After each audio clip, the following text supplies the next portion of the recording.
I believe in cousins. The moment I knew I would never trust my cousin again was the moment that she thought putting a heavy candle on top of our blanket fort was a good idea. We were both younger at the time, so stupid decisions came naturally. Of course, we had made some bad choices when we were together, but I always trusted what she had to say.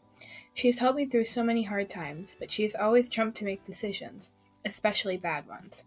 I was yet to find out that cousins aren't always the best people to listen to.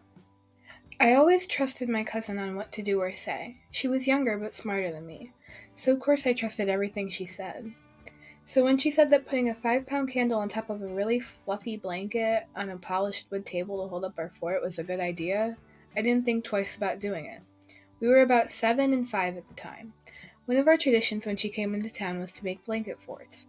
We had a glossy wooden table that was right near where we were building our fort. To make the final renovations on our beautiful new blanket fort, we had to hold up the last edge somehow.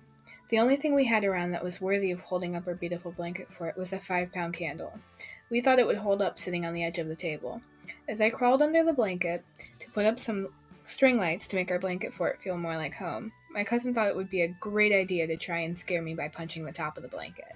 She had it all planned out. She would pretend to be leaving the room when in reality she didn't, and then she would come up and punch the top of the blanket to make it look like something was trying to get me.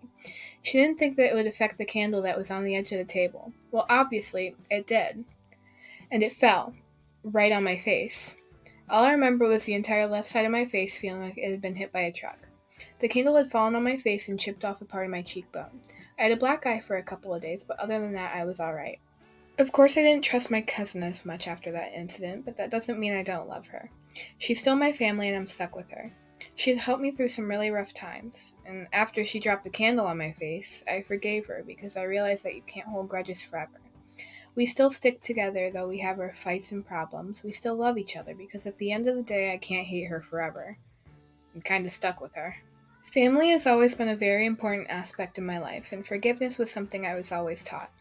My cousin has been my favorite person since she was born. We were always inseparable. One mistake is not going to make me hate her for the rest of our lives. I learned that forgiving is one of the most important things you can do for anybody.